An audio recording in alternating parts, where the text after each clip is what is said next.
and a warm welcome to the Open Treasury podcast, your go-to source for the latest news and analysis in corporate cash and treasury management. This show is brought to you by CTMfile.com and the Treasury News Network, where treasury professionals learn and share the information that matters most.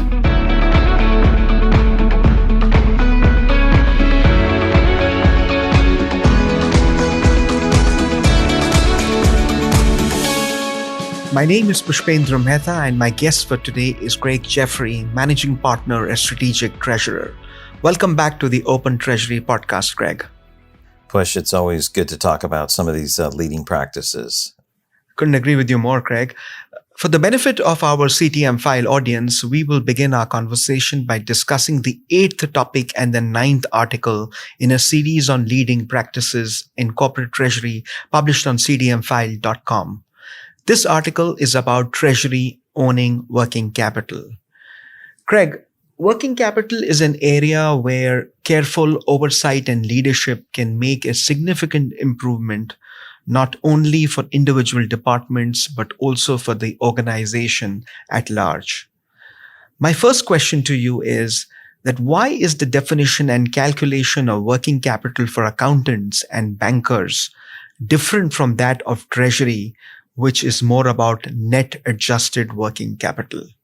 Terms matter, and when we use some of the same terms, that equivocal definition, one term is meant to be used in a different way than another person uses, it can create confusion. And so what's the purpose of the definition of working capital for accountants and bankers? And that's the definition, for those who remember Accounting 101, it's current assets minus current liabilities. And this is a measure to show how the organization can meet its financial obligations as they come due. So it's a measure of current liquidity. It's a fairly easy to calculate measure. You take all of your current assets, which includes cash and accounts receivable, and you remove payables and any liabilities that are due within a certain period of time. And so this is a good measure for bankers and accountants to look at it from a liquidity perspective. Now, when treasury groups talk about working capital, we might define that more narrowly as net adjusted working capital, accounts receivable plus inventory minus accounts payable. So those elements that have moved into the production side for the business. So cash is not a factor in the net adjusted working capital. It goes back and forth between cash. And so the purpose there is to show how much capital is tied up in the cash conversion cycle. And so that's why it's net adjusted working capital. It removes cash and everything else from that equation. Different purpose. One is pure liquidity and the other is capital tied up. So there's an efficiency play to the capital use in the treasury definition. Right. And that's a very important word, efficiency. So, Craig, Treasury owns working capital and must understand the need to optimize working capital.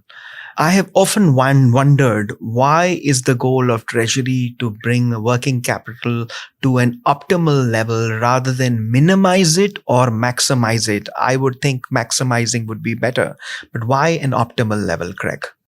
That also is answered best by looking at which definition are you using. You do want more working capital, less. If you're using the current assets minus current liabilities, you might want more working capital because that means you have more cash. To a certain extent, you might have more cash or more receivables than you have payables, showing greater liquidity. So that answer might be, I might want to optimize that or maximize it rather. That might be an approach that an organization takes for that type of definition. When you look at net adjusted working capital, the receivables plus inventory minus accounts payable, you want that optimized. And that doesn't mean minimize or maximize for everybody, for every category. It depends on your business, what you're trying to do. Because if you say, I want to minimize receivables, well, then I just don't offer trade terms. Well, that's going to impact your sales. There's a whole cascade of impacts if you say, I'm going to go minimize it. If you want to maximize it, just offer extremely loose terms, let people pay in 200 days, and then you're going to maximize your receivables. Same thing can be on payables. If I want to maximize that, I just keep paying my suppliers later until they break, go bankrupt, or start charging me, 10 times or don't provide materials. Same thing with inventory. If I bring it down too low, I lose sales. If I keep it up too high, I'm burning capital, tying it up that can become obsolete.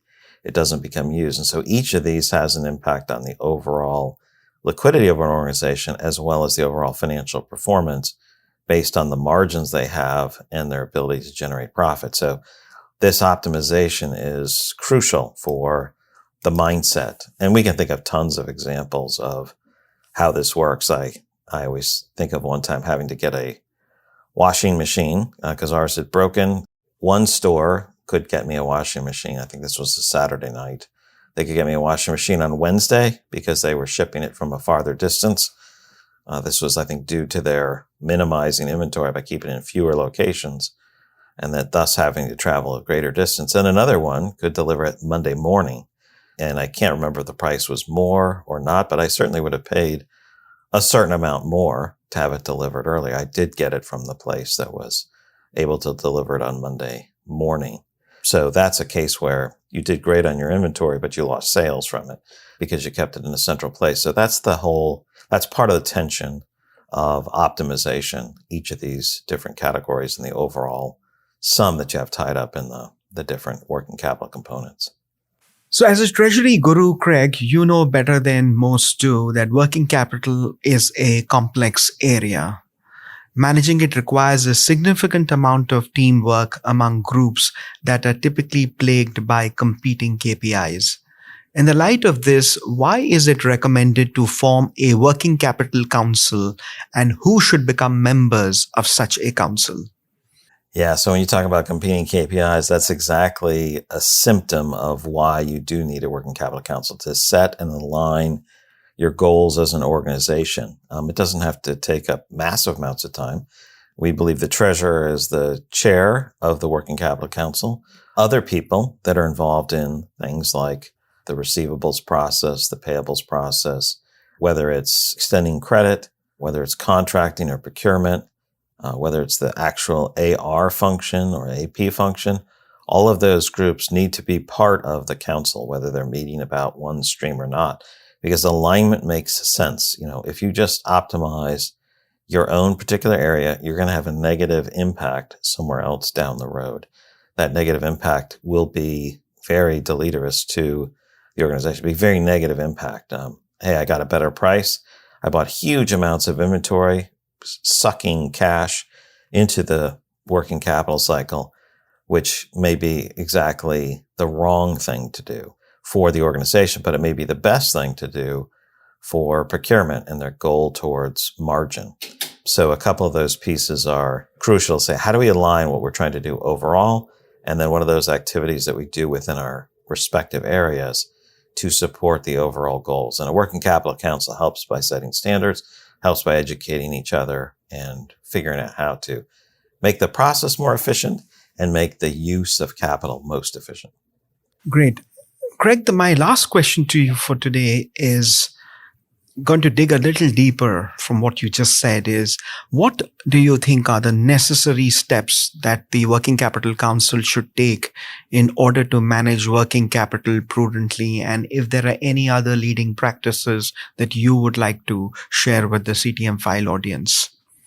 Yeah, that's a good and broad question. I'll answer it in two simple ways. One, the Working Capital Council should educate and should also work and report on standards and goals.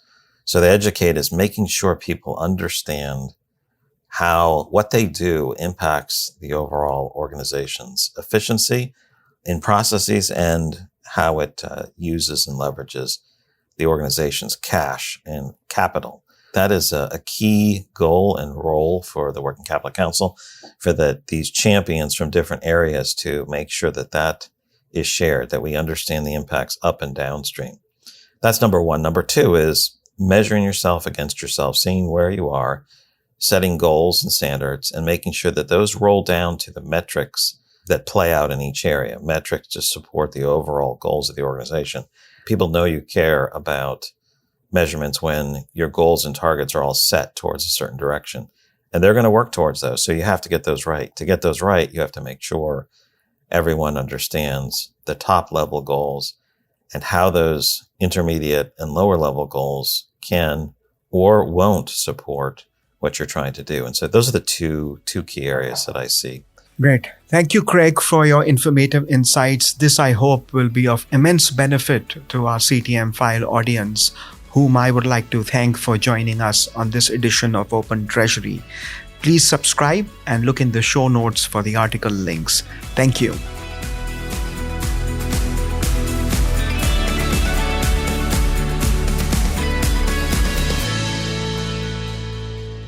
This podcast is provided for informational purposes only, and statements made by Strategic Treasurer LLC on this podcast are not intended as legal, business, consulting, or tax advice. For more information, visit and bookmark strategictreasurer.com.